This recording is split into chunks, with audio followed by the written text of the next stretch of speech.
Hello, Paul. Can you hear me? Yeah, hang on. Hold on. Sure. Hi there.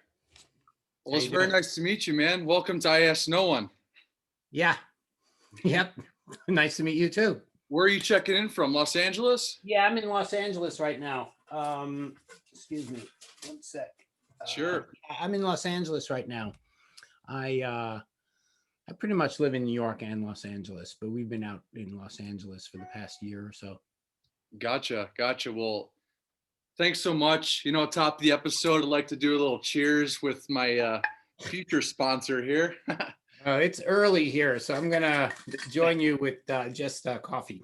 There you go. Cheers, man. And I understand this year is 39 years since you graduated from Boston University. Is that correct? Pretty much, yeah. All right. Well, awesome. Any big plans for the 40th anniversary next year? No, I haven't really kept in touch with them that much. Okay. All right. Yeah. I have a few friends left from there, but yeah. Gotcha. Well, awesome. 40 years, man. So I also like to start off with a little musical fact of the day.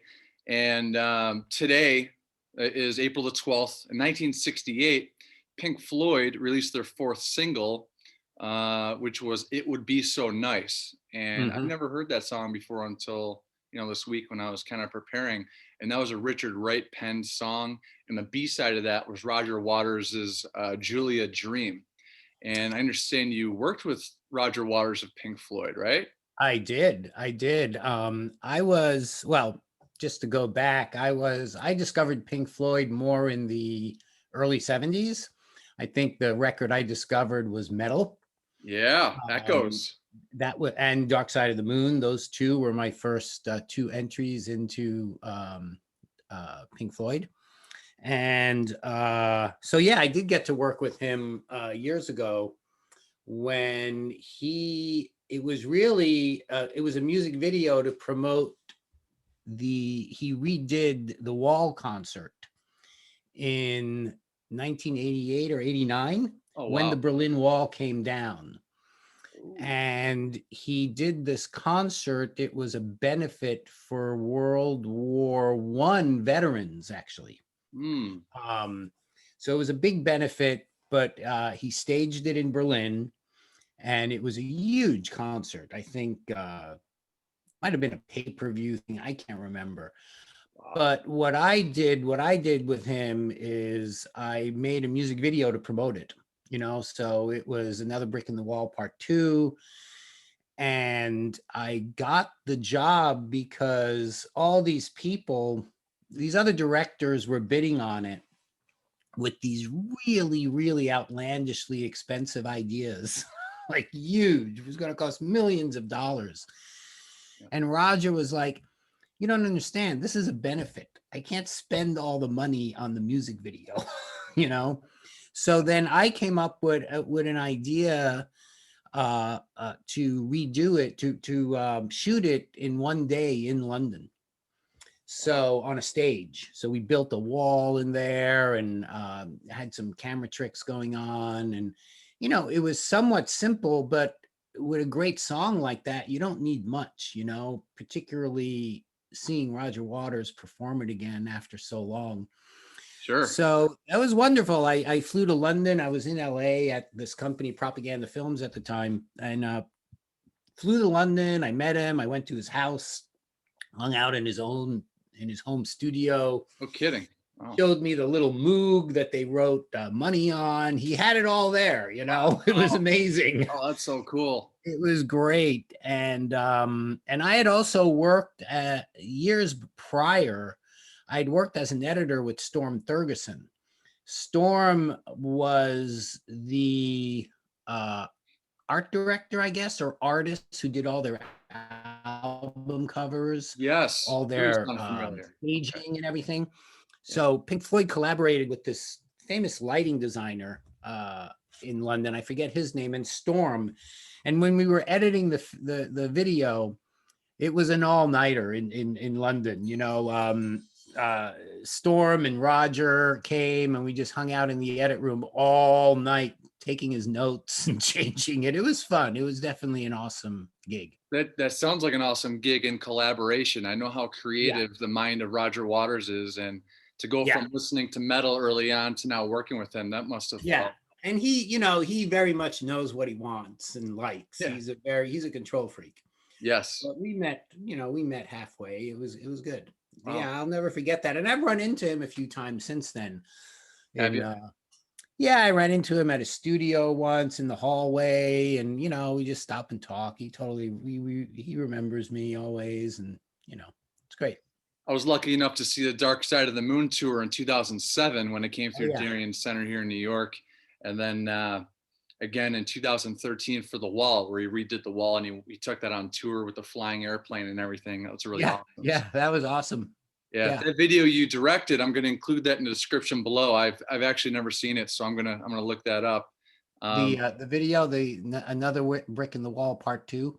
Yes. Yeah, you can find it on YouTube. It's from 1989. So. All right, rock and roll. And also today, April the 12th, is the day. I'm a Metallica head. I've seen them 38 times around the world. Yeah, love them. I've seen them a lot. I know those guys a little. All right, nice. They sued Napster in 2000, and for the casual kind of Metallica fan, I get my twin brother who lives in Athens, Greece. We get that brought up to us. Hey, Lars is an asshole, man. He sued Napster, but hey, there's essentially no music industry now because of the downloads and what they got a tour to bring that money in, so no one's buying their records anymore. So I didn't know he sued Napster, Yale, USC, and Indiana in 2000 with Metallica. So yeah, that makes sense. I remember Lars took a lot of flack for that for a few weeks. You remember that? Yeah, I do remember that. Okay. But they were right. They were. And they had managers, this company Q Prime. Yes. Were amazing managers, and I'm sure they also had a lot to do with that. Yes, I'm sure they did. Been lucky enough to meet Peter and Cliff, and they run a great shop there. Yeah. But I left the occasional billboard at shows that just holds up "fuck Napster." So I always get a kick out of that one. But today's quote, Paul. I have Paul RACHMAN here, film producer, director, writer, music video director. We're going to get into this, but the quote of the day comes from Christopher Nolan, famous director from the Batman trilogy and all the other work he's done, Inception and so on. You mustn't be afraid to dream a little bigger.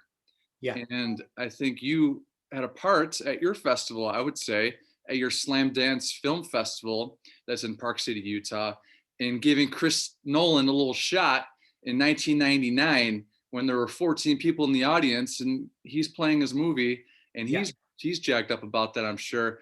And we'll get to Do you remember that? You remember giving? Oh yeah, absolutely. Yeah. Well, the funny thing about that movie, Chris's movie was called The Following. It was a very small 16 millimeter black and white film that he shot in London, and I think it's available on Criterion Channel or something like that. But now that's a film that was submitted to Slamdance a couple times. It didn't get in. And it didn't get into Sundance, and it had gotten into the Toronto Film Festival in '99, and nothing happened. And then finally, it got into Slamdance. It was on its second try, I think, and I remember loving the film, and really pushing for it. And what happened that year is Chris came to the festival, and that's where he kind of met some of the people who eventually helped him distribute it. It was the dawn of split distribution, where you were able to, okay, I'm going to sell the TV rights to IFC channel. I'm going to do the DVD myself and sell it on a website, and I'm going to license it here. So it was the beginning of being able to niche market product with different entities. And that's what he ended up doing with the film. And I think he also at Sundance that year started to make the connections with people to make Memento, which was ready, so that was, and he's been very generous with us. He keeps in touch, and Yeah, he's great. Great. Yeah, 1999, around that .com boom. I'm sure there were a bunch of things formulating in the film business. I lived in Southern California for 4 years, 2 years in San Diego. Geico brought me out from Buffalo, New York here to San Diego, and I ended up moving up to LA because the 2 hour commute for auditions and so on. Um, why not live there? So Yeah. I've been in the business, I've been on set, music videos and commercials and so on. So I have a deep respect for directors and people of your caliber and the work that goes into it. So what was that moments like that you decided you wanted to do this for a living in the film industry, Paul? Oh, well, um, I was at Boston University, and my freshman, sophomore year, I didn't really know what I wanted to do. I was studying international relations or something. And well, no, that's what I was studying, and art history. And I remember there was an art house theater right next to our dorm called the Nickelodeon. Mm, And one Friday or Saturday night at midnight, I went in and I saw David Lynch's Eraserhead. okay. And I was like, fuck, a movie could look like this? This is super cool. Yeah. You know, it's grainy, it's black and white, it has this outlandish sound design. It's a weird story. And I couldn't believe I could like buy a ticket at a movie theater and see something like this. Hmm. So that was the beginning of my interest in cinema. And I started enrolling in cinema classes at BU and watching movies. And around the same time, I got turned on to hardcore punk. I mean, namely, that's when I discovered the Dead Kennedys and all those bands. And within a year, you have all these other bands like Black Flag and the Bad Brains and Minor Threat that are all flourishing. And my roommate Alec Peters was kind of the hardcore promoter in Boston. So all these bands would come to Boston and play for Al's shows in these small VFW halls, and they would like sleep on our floor, you know? Oh, So um, I wanted to be part of it. And with my love of cinema, I bought a Super 8 camera and a Bolex 16 millimeter camera, and I started filming these bands, just raw footage. huh. Gangrene, Mission of Burma. I was at the very first SSD show, SSD Wow. Control. Like all these bands were flourishing. And I put my mind to it and I said, okay, I want to direct music videos. This is kind of like the beginning of MTV too, you know? Yes. Um, Headbangers Ball. so I become myopic about that. I go to NYU film school for a couple of summers, and that's what I want to do. And I concentrate on it. And when I finished my degree at Boston and I got a job as an editor in New York at this big studio, because I'd interned at a cable TV company in Boston and learned all this equipment. So they hired me to edit music videos. You know, they wanted some young guy to edit these music videos, and I got a job, and that gave me access to edit all the footage that I had. So Bad Brains, Eye Against Eye, Gangrene, Alcohol, Another Wasted Night, The Mission of Burma's live performance at the Bradford Hotel. All these videos eventually got edited and they ended up on MTV on 120 minutes on Sunday nights. Wow. And that eventually got me signed to a couple of companies. And my dream was to work in LA at this company called Propaganda Films. Yes. And they signed me eventually because I was bidding against them and winning the bids. So they made me an offer and it was awesome. I mean, there were like 12 directors there. It was essentially David Fincher's company, you know, and that's where I landed. And I was in the business of directing music videos. Wow. Wow. I did not know that was behind Eye Against Eye by Bad Brains. I'm going to rewatch that. I actually just had Randy Blythe on. My twin brother and I, on our birthday, we interviewed Randy Blythe of Lamb of God. He's Yeah. Bad Brains, I think, #1 fan. And Lamb of God just released Eye Against Eye quarantine performance. So I'll include that in the link below too. Yeah. I did two videos for Bad Brains, Soulcraft and Eye Against Eye. And they were DIY. It was like I made Right. it, you know. Right. Do it yourself, DIY. I want to get to the American hardcore just a little bit later. Mhm. Love the documentary, but this month in April, I'm calling it Alice in April. I just wanted to have some people on from their past, and your name came up, and love your work. You know, I've loved it for years. A lot of good memories watching your music videos over the years. And you directed Alice in Chains and Man in the Box and Sea of Sorrow, which some Correct. of Sea of Sorrow became a little bit later and Get Born Again in 1999 in Music Bank. But how was it working with Alice in Chains on the cusp of their, big kickoff? Because I just had Nick Terzo on. He says hello, by the way. Yeah, Nick I saw Terzo. him. I watched a little bit of it. Yeah. Oh, thank you. Thank you. Yeah. Yeah, how was that experience, Paul? Well, what was interesting about that was I was back in New York. I guess it was the fall of 1989. When did the record came out, in 89 or 90? I can't remember. 90. 90. So it was the fall of 90. And there's it's Halloween or the night before Halloween, and I go to the Cat Club, which was this club in downtown Manhattan near my house, to go see this band Alice in Chains. I didn't know what to expect, and I went in and I saw the band, and I just loved it. And I loved the band, I loved the music, and there was a connection with grunge to punk, or to hardcore punk. Yes. By the time I got out to LA, you know, hair metal was the rock and roll of the moment, Motley Crue and all that. And I was coming out of punk rock, and I wasn't really connecting with those bands. But then as grunge came about, that connected directly to hardcore. All the grungers, Chris Cornell, the Soundgarden, they were all hardcore fans. They were all fans of Black Flag and Bad Brains and all those bands. So when I heard Alice in Chains, the music hit my gut, just like hardcore punk did.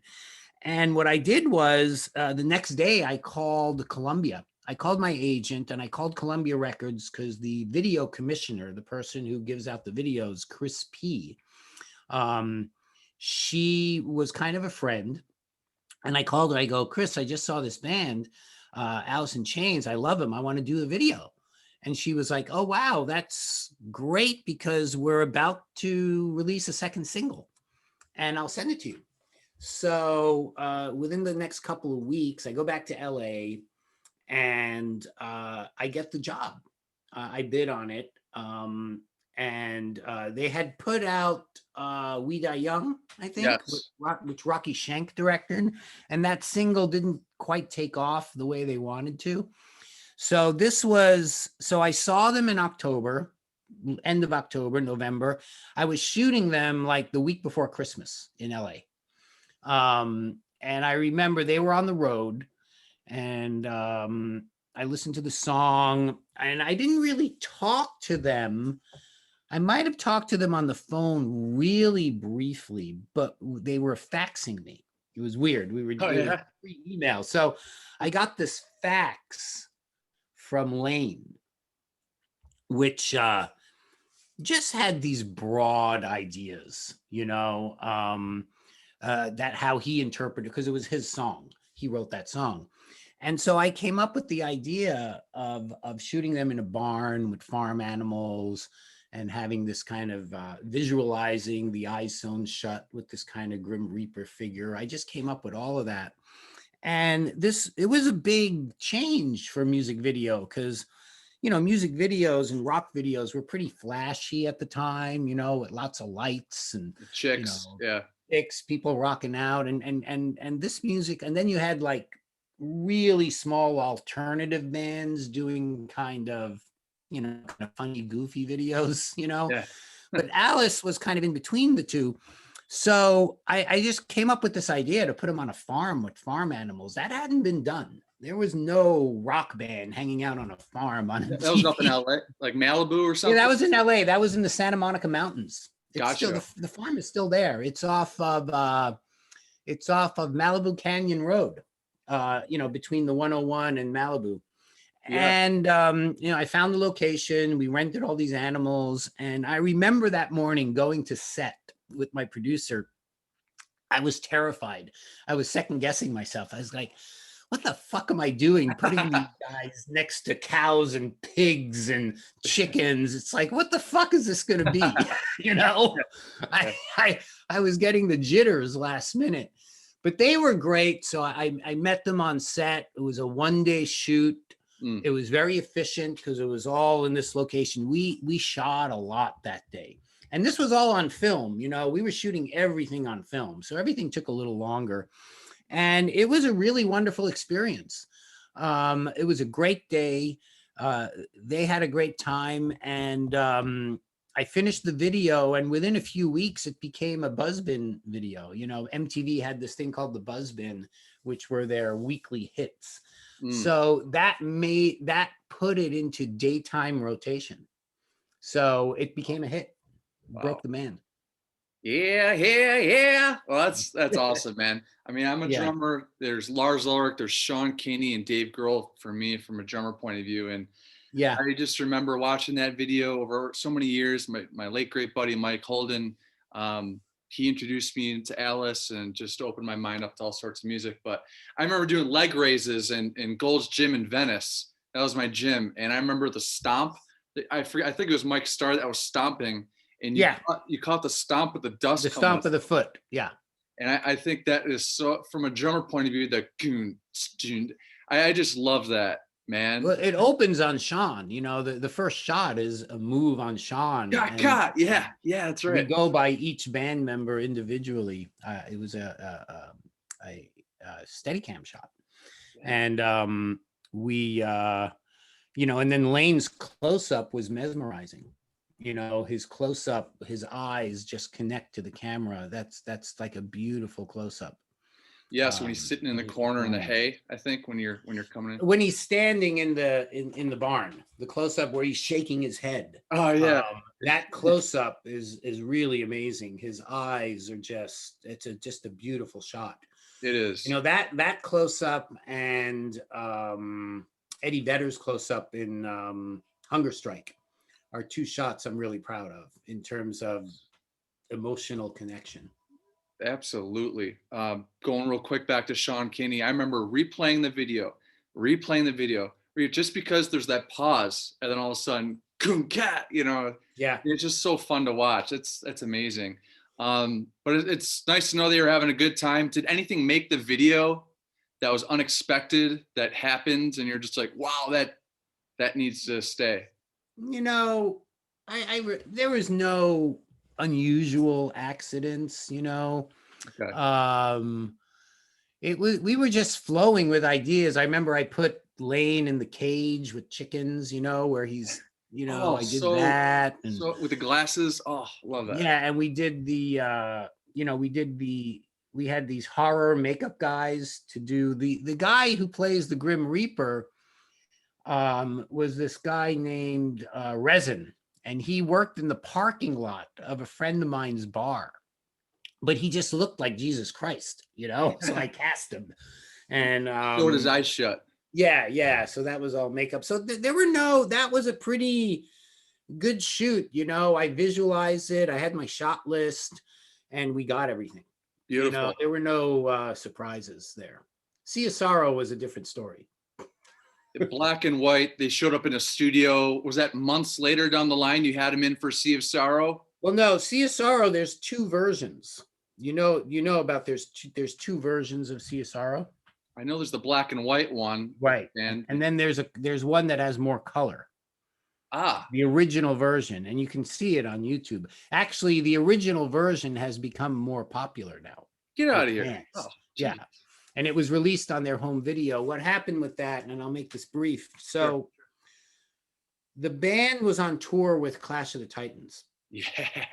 And Man in the Box was, you know, charting and doing really well. And the label worried that they needed another single and another video to just bring them over the top. Sure. But the band was on tour, and they were on a harsh tour, man. They had been on tour for months already. Van Halen and now stop. Yeah. So I wanted to shoot that video in LA, because I don't like taking elaborate ideas out of town when you don't have the resources. Hollywood is great. Anything you need, you can get in 10 minutes. You know, all the equipment is here. All the filmmaking talent is here. But the label insisted we shoot it in Salt Lake City, which is just not a film town. And I remember we ended up shooting it in the Osmond family studios. You know, Really? the Osmonds were from there, and they built a big studio for their TV show years ago, but they didn't have anything there. We had to ship everything from LA, lights, I mean, everything. And it was challenging because I only had one day with the band. And basically all this equipment got there broken. We had to, on the day of the shoot, the morning of the shoot, we had to get express shipping of more stuff from LA. It was just everything that could go wrong on a shoot went wrong. It was so difficult, and it was frustrating for me. It was frustrating for the band, and we lost a lot of time. And but we got it done. But the label, the band was really tired too, and I shot them in these dark colors, these kind of rainbow spotlights, kind of shafts of light coming down. Yeah. And they look great when you look at it now. It's like, it really looks like rock and roll. But I had a big fight with the label, and I basically told the label to fuck off. And then what they did was they pulled the video from me, and they hired another dude to shoot this black and white kind of beauty footage of Layne. He got a haircut and stuff, and they mixed my footage with this new guy's footage and released that first. Wow. Oh, really? Wow. Yeah. Okay. So that was a little disappointed, but then a couple of, within a year, they re-released the original version that I made on their home video, and all of a sudden the fans gravitate towards that because it's way more rock and roll. Well, so if you go look at it, look for the original version of Sea of Sorrow. Dude, yeah, it's cool. It's one of my favorite videos. The second we hang up, I'm going to pump that here, and we're going to have a good time. Awesome. Real quick about Layne, any funny moments that jump out to you? Any funny kind of jokes? I hear he was a really funny guy. He was a great guy. He was an awesome guy. These guys were tired. I remember we went out the night before the shoot in Salt Lake City. And it was, Salt Lake City was weird at the time. You couldn't get into a bar without being invited by a member. It was this weird liquor laws there. But we went out for dinner and some drinks. And I remember I was with Layne and one of their roadies and one of my PAs. And we're driving back to our hotel. And we get a flat tire in the middle of the highway. And we're like, oh, everything is going wrong, man. Who the hell? Yeah, that was the beginning of everything going wrong. So it was pretty funny hanging on the side of the road with Layne. And thank God their roadie was with us, because their roadie was awesome. He just got the spare out of the trunk, fucking jacked the car up, put the tire on, and we were gone. Okay. He was great. So that happened. And, and I would run into the band often, when they came to New York, I would hang out. But it's really hard to hang out with a band when they're touring and when they're working, Right. But, he was a funny guy. He was a chill guy. Those guys were tired. I could tell that between the time I worked with them on Man in the Box and when I worked with them while they're on the Clash of the Titans, they looked exhausted. They were just exhausted. Yeah, it was Slayer, Anthrax, and Megadeth on the Clash of the Titans tour in '91, and Alice opened. I think Motorhead may have jumped in a few dates there. Wow. Yeah, they opened. They would play at like 3 p.m. Right, right. And in Salt Lake, they played at this raceway way out of town. They didn't let that. They didn't get like a downtown Salt Lake venue. It was like 15 minutes out of town at some speedway. Wow. Well, the dedication to make that Sea of Sorrow was, I'm sure, hella worth it. There's a song. I used to go to school. I graduated from Flagler College in St. Augustine, Florida in 2010. And in Jacksonville Rock Radio used to play the shit out of Hunger Strike by Temple of the Dog. You directed the Hunger Strike music video. My opinion, one of the greatest music videos of all time. Thank you. And thank you. How did the Soundgarden and the Mookie Blaylock Pearl Jam camps initially respond to your pitch for Well, the video? there wasn't a pitch. What happened was, so the managers of Alice in Chains managed Soundgarden, and Susan Silver and Pearl Jam's manager, what's his name? Just skip of the tongue here, but those managers managed Mookie Blaylock, this band, and Soundgarden. So the Temple of Dog album, you know, is an ode to the singer from Mother Love Bone. You know, he died, and so they want to do a video. And the managers came to visit me at the propaganda office, and they loved, this was right after the Man in the Box video. So they were in love with the Man in the Box video. It was really successful. It was all big hugs and everything. And they want me to do this video, but they said they have a problem because Chris Cornell and the Soundgarden guys don't really want to be in the video. They want to make like a little film, right? And the Mookie Blaylock guys, they want to be in the video. They need exposure. They want people to see them, you know? So they couldn't really, they asked me to figure that out. So what I did was I flew up to Seattle about a week and a half before the shoot. And I hung out with those guys. I met with, Jeff and Stone and Eddie. Eddie was really shy and quiet at that time. Very, very quiet. And I met with Chris Cornell a few times. Then we all met at my hotel, and I got out of Chris. I go, Chris, these memories. This is all about Seattle. I told him, this is all about the Seattle music and Seattle friendships and the Seattle scene in a way. So what is a favorite thing that you guys do in Seattle? Like, what's one of your favorite places? I was just trying to get some information, and Chris goes, oh, we all go and hang out at this place, Discovery Park.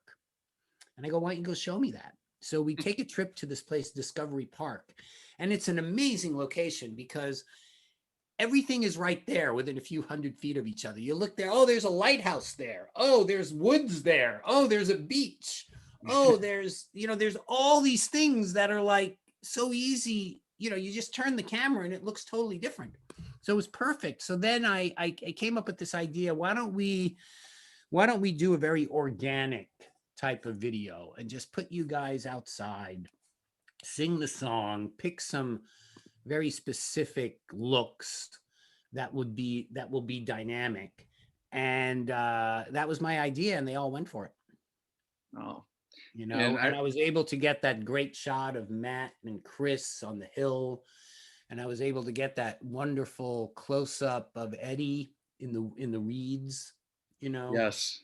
And he couldn't lip sync. He hated lip syncing, you know. And later on in Pearl Jam, their early videos, not until Jeremy did they ever lip sync. They always tried to play live in their music videos. They had live videos.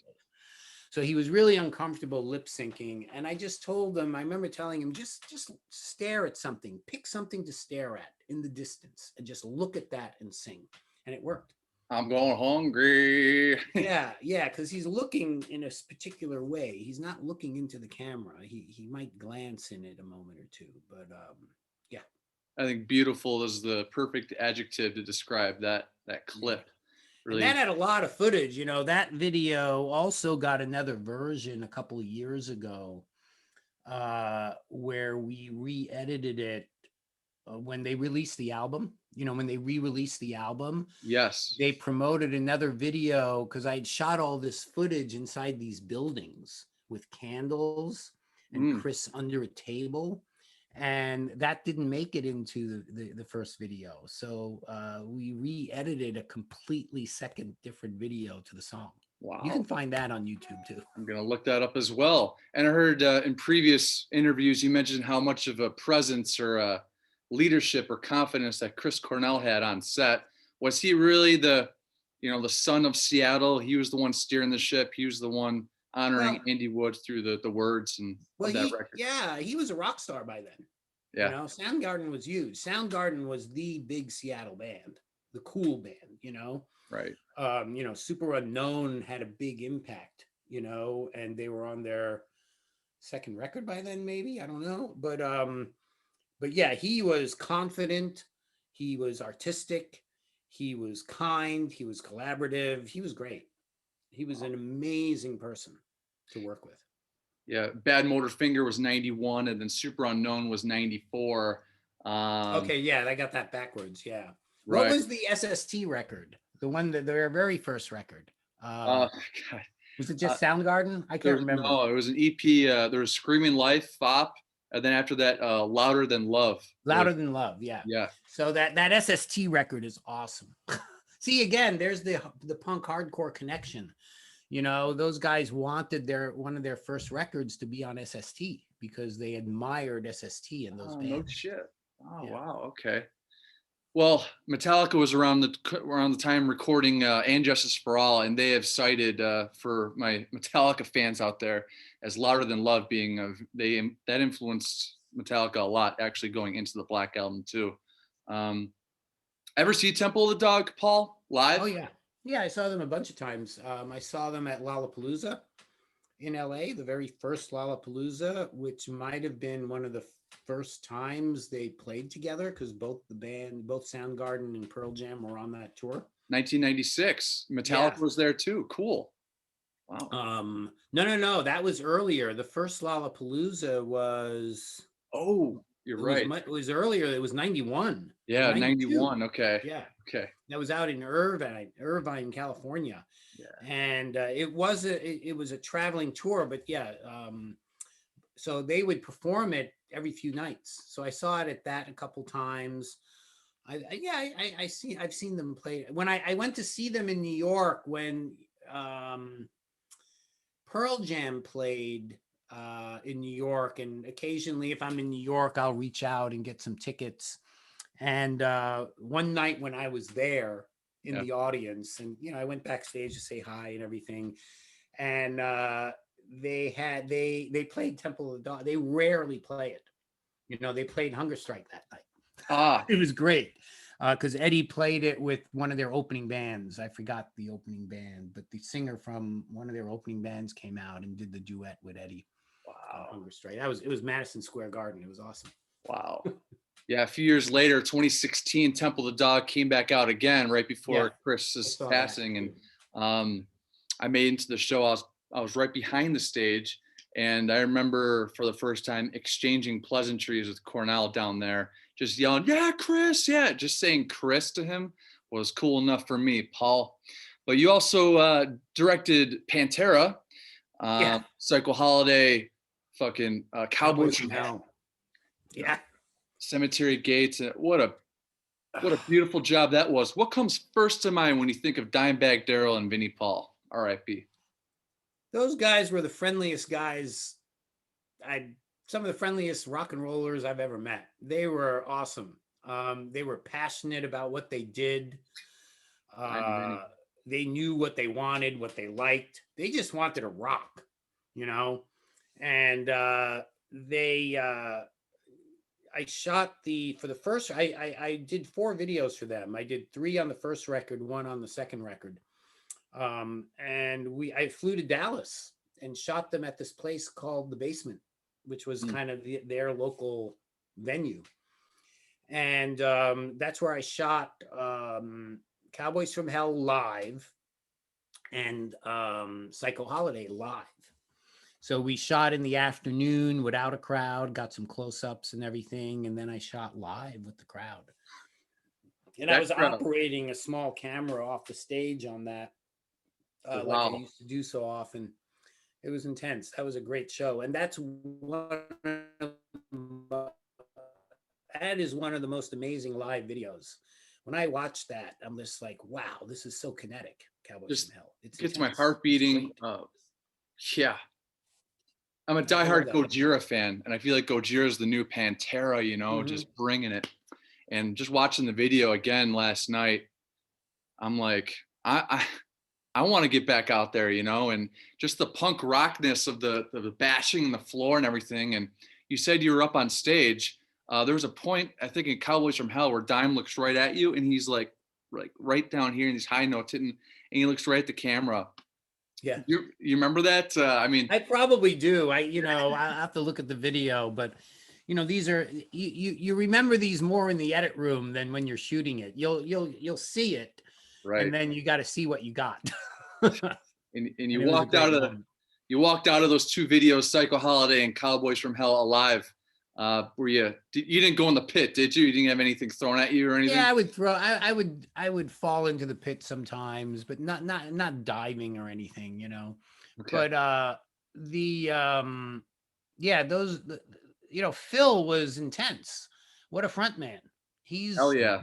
bold front man, and then when I again, the same thing with, similar to Alice in Chains, when I ended up working with them on Mouth for War, Yes. which was from the next record, Far Vulgar. Beyond Driven, I think, or Vulgar Display of Power. Vulgar Display of Power.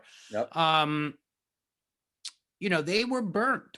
They were really? Going out again, starting a new tour, but you could tell that, year and a half of touring, and they got big tours quickly, it had a toll on them. You could tell they were a little more arrogant. They were a little more in control, always kind, but Phil wanted us to shoot in New Orleans. The band would rather do it. The rest of the band wanted to do it LA or Texas, but we got Phil's way. And again, here I am going to a secondary city to shoot a music video on a stage. It's not a live thing, and that's always difficult. So anyway, but it worked out. That's a great video too. Right. Yeah. Hell yeah, it is, man. You went on. Well, you worked previously with Sepultura and Kiss, and you worked with Suicidal Tendencies, and the list goes on. So you have a pretty killer resume, my man. Thank you. Thanks for sharing those great things. The Slamdance Film Festival you began 27 years ago in 1995. Was that kind of to compete with Sundance? Did you always want to start your own film festival? No, it was basically, I had a film that year called Drive Baby Drive, and we didn't. Me and some other filmmakers, we didn't get into Sundance. We had been told by some, oh yeah, we love these films. We thought we were going to get in, and we didn't get in, and we were like, oh fuck this, let's go do our own thing. And when you look back, really, that was a time, 1995 was the year that the Walt Disney Company bought Miramax. Warner Brothers starts this label, Fine Line. Fox Studios starts Fox Searchlight. So they're getting in the business of American independent cinema. So Hollywood is basically co-opting Sundance.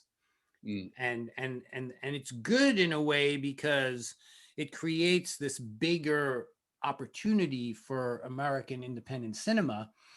But what it also did was the types of films that filmmakers would, small films made by filmmakers on a personal level, like Steven Soderbergh's Sex, Lies, and Videotape and things like that, weren't getting in anymore.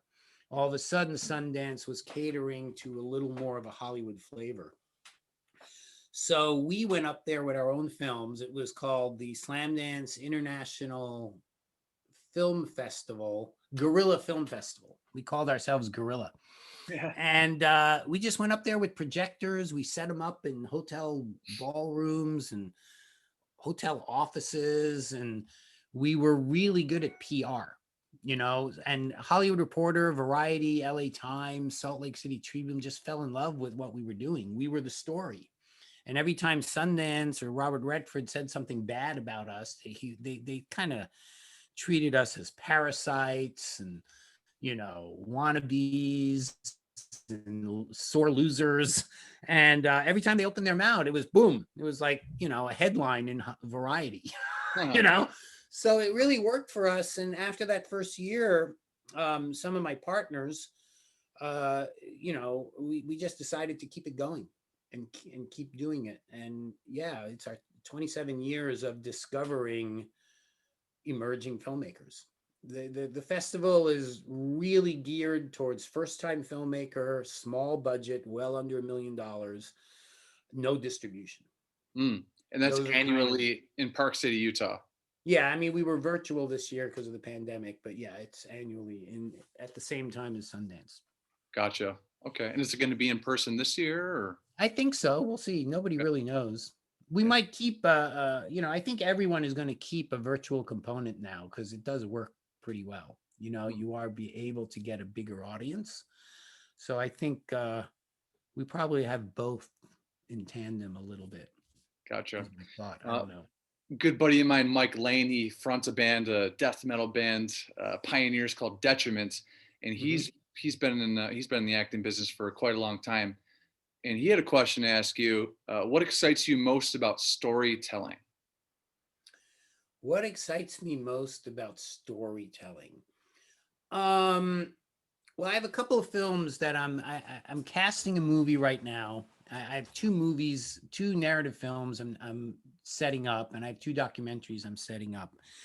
I think the most exciting thing about storytelling is connecting with an audience. So the magic is really about finding the story that means something to me, something that I can connect heart and soul with and write.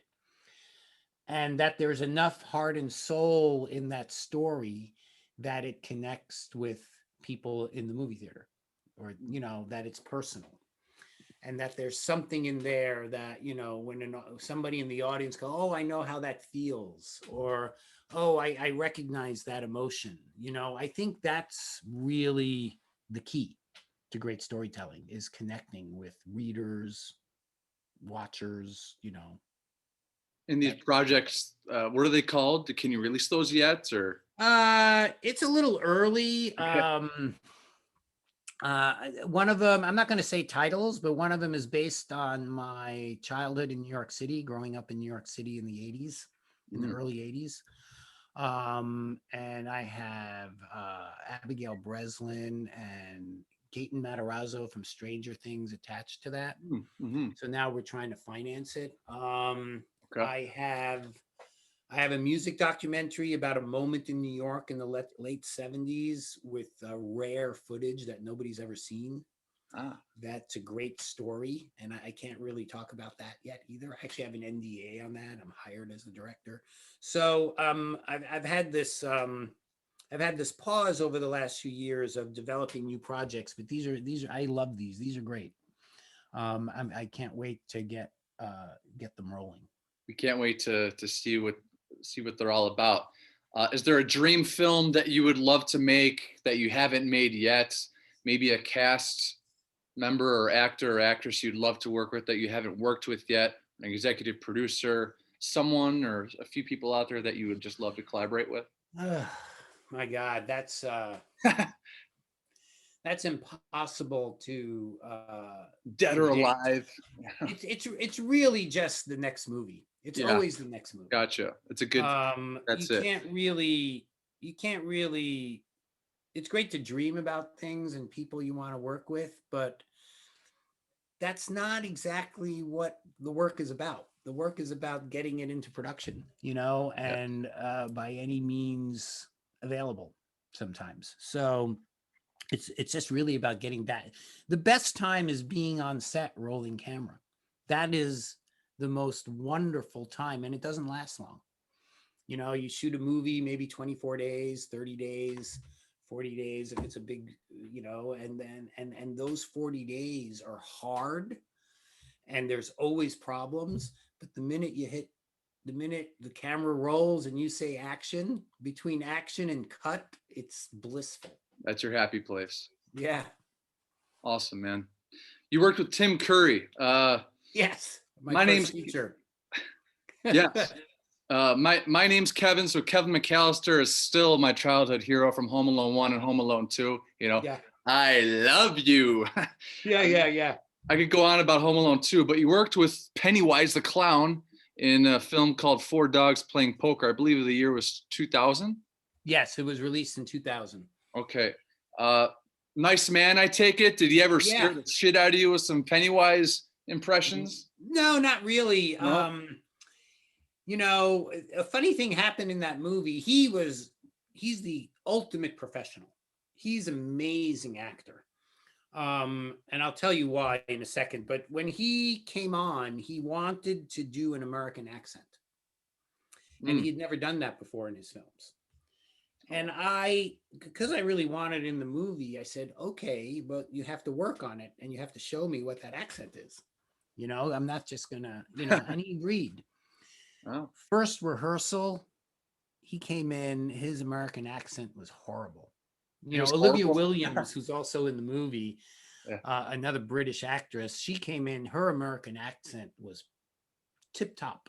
And she was working, with a dialect coach and everything. I don't think he put in the work.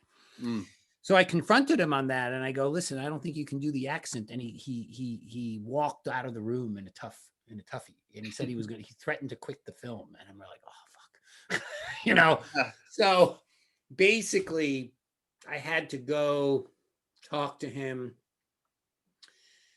And I remember the first day of shooting, he showed up and I went to his trailer and I said, "Tim, I'm just excited to have Tim Curry. I want you. I want the Tim Curry everyone loves in this movie." And that was it. And he was great. It was funny on that movie. I had two American actors. I had Daniel London and Balthazar Getty. And I had Forrest Whitaker too. And I had Olivia Williams and Tim Curry. Now, Daniel London and Balthazar Getty were method actors. They kind of get into the scene, they live it, they brood. Whereas Olivia and Tim are classically British trained actors, Royal Shakespeare Company and all that. And they can just turn it on and off, So, Tim would be, I'd be talking to, Balthazar Getty stuff, and he's preparing for this scene, and he's like dark and weird.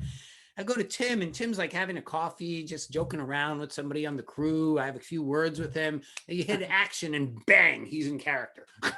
Just switches on. And then I say cut, and he goes back to Tim Curry. And then boom, he's back in. And Olivia was like that too. So it was really distinctive. Two different ways of working and training, and it was fascinating to get to experience that on my first kind of biggish movie. Yes, to see how I didn't write that movie. I was hired to direct that. Oh, okay, gotcha.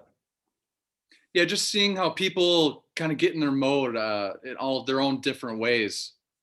That's got to be quite part of the experience of directing. That's fun. You made American Hardcore, which is a documentary on the hardcore scene. You mentioned Boston University. You graduated in '82, and I'm like, holy shit, that is the time of the American Hardcore point. And I never heard about SSD until I watched your documentary. Chris Novoselic of Nirvana, he had an SSD, if I remember correctly, a shirt on, and MTV's Live and Loud. And now I know, what the hell SSD is. Right. So that's pretty sweet. But HR from Bad Brains, hearing his piece, and there were a few people that made an appearance in there. And I was up last night next to my snoring girlfriend till about 2 a.m. rewatching this documentary. It's been years since I saw it. I'm a Chucky fan, and I saw Christine Elise McCarthy. Yeah, she's an old friend of mine from Boston. Yeah. Wow. And she played Kyle and Child's Play too. And she's a punk rocker. Blew my mind. Punk rocker. She dated the singer in SSD.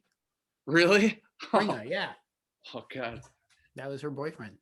And then of course Moby is in American Hardcore. I did not see Moby appearing in a hardcore. In fact, he was in a band called Vatican Commando out of Darien, Connecticut. Yeah. I'm thinking, We Are All Made of Stars guy, and he was also in Flipper. I mean, Moby, he seemed like a good dude, right? Yeah. Well, we got him because his story kind of intersected with it in a weird way. So it was Hmm. interesting, you know. Okay. It was interesting to capture that story. You know, a couple things that not a lot of people might be aware of. Yeah. Including myself, these bands, Poison Idea out of Portland, and Yeah. the Yeah, it's pretty much the history of the first generation of hardcore punk rock. I'm totally uneducated when it comes to punk rock. I know Mm-hmm. the thrash and the metal came from that. And Randy Yeah. Blythe of Lamb of God, he champions punk rock every chance he gets, and Yeah. he's got that Black Flag logo on the back of his neck. Yeah. I mean, you listen to Kill 'Em All, Metallica, that is completely, you can connect that. You take early Slayer and early Metallica, it connects to hardcore punk. It's Sure. fast, you know. It just had my heart beating watching that, man. I encourage any of my viewers to check out American Hardcore. Rent it. Thank you. It's $3.99 on Amazon Prime. It's Yeah. worth It's it. on right now it's on a rental. It shows up on the streamers on and off, so it might show up on Netflix and then it's on there for 6 months and then it comes off. Sony Picture Classics, they just keep monetizing it as much as they can. So Yeah. right now you might have to rent it, but Yep. occasionally it's free. Yeah. Hour 40 minutes. Fucking fun Yeah. watch. What are your 3 go-to punk rock records, Paul? Which 3 do I have to go purchase if I'm a complete noob? Oh, well, definitely the Bad Brains Roar cassette. The very first Bad Brains record was released on cassette. Okay. And they re-released it on CD and album, but it's just called Bad Brains. And it has all those great songs: Rise Above, The Big Takeover, Pay to Come. It's an awesome. This is a 1,000 miles a minute. It's fast. And there's a great article in the Washington Post this past weekend about the Bad Brains. Huge, Oh, wow. like multi-page, and the title is "Life is Fast, but the Bad Brains are faster."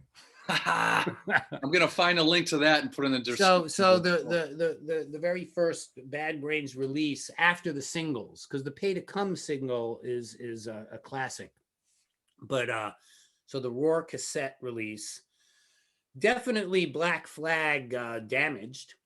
Really? With Rise Above and TV Party, Gimme Gimme Gimme. Classic Southern California, the beginning, the birthplace of hardcore punk. Sure. Important record. Then the first Clash record, 1977. That's Okay. a great record. It's Yeah, awesome. that record came out last week in 1977. A little fun fact for you. That's a great record. Is it? That record it's awesome. It's timeless. Enough said. So those 3. All right, those 3. I'm gonna get working on those, man. Thank you. Last few questions here, Paul. The Metallica, Some Kind of Monster. Have you ever seen that documentary? Yeah. How does that rate compared to other documentaries that you've seen? It's pretty good. It was a little strange. It was very interesting, actually, because here's a band actually taking steps to heal and fix themselves, whereas most other bands just say fuck it and break up and have a lot of problems. So they didn't do that. So the psychology aspect of it, the reveal of the problems and all of that was pretty special. I don't think I loved it when it first came out, but it grew on me. So I've seen it a few other times and I understand it on a better level now. Because look at Pink Floyd. Those guys don't talk to each other. Look at all these bands don't talk to each other anymore, and that was what was going to happen to Metallica. But they took steps to, I've got my annual day a year that I watch that documentary just to remind myself how thankful that I am and all of us metalheads are to have them still, and love it. Did you meet Metallica? You said you met Metallica. Yeah, those guys. A lot of videos Adam Dubin was shooting the Black Album documentary Yeah, a year and out a of half in like, Propaganda, yeah, around the time I was doing, Pantera videos or whatever, So yeah, I've been to a lot of Metallica shows. I've met those guys on and off. And, Robert Trujillo, I haven't seen him in eons, but he was a good friend because he was in Suicidal when I did Suicidal when I worked with yeah, them. yeah. So yeah. Any smidgen you remember about James Hetfield from the Black Album days, around that time of Adam Dubin?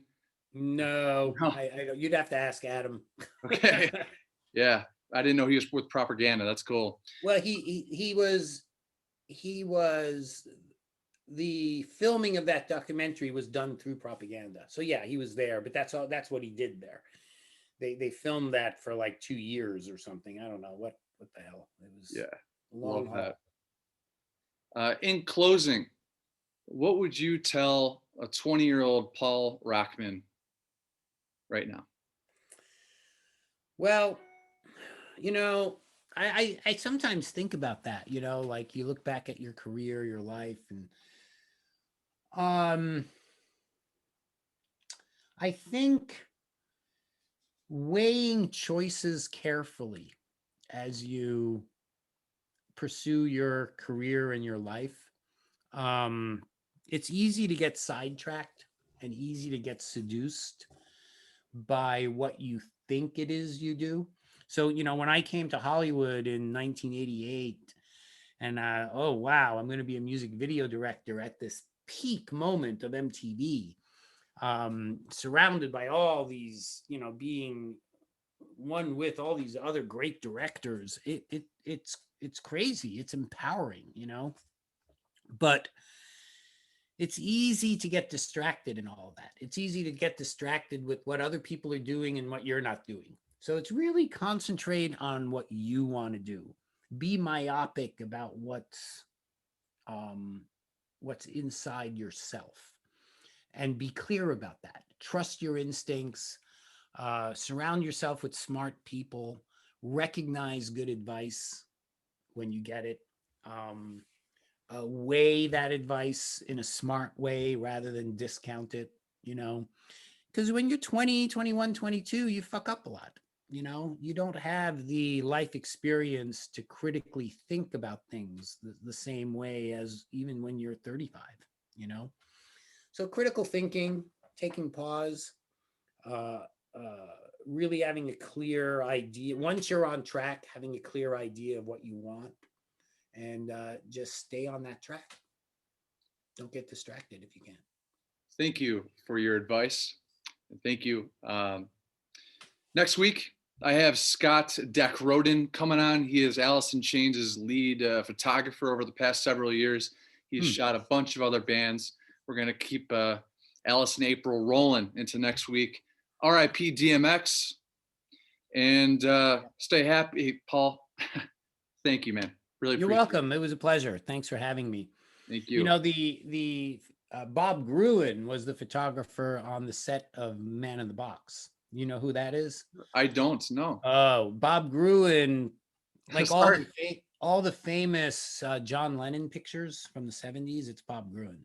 Bob Gruen is a giant rock and roll photographer. Wow. Led Zeppelin, Stones, everybody. Go check him out.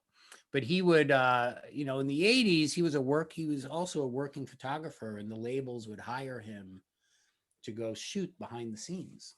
Wow. So, and I knew him from New York. So, speaking of photographers, he's a giant.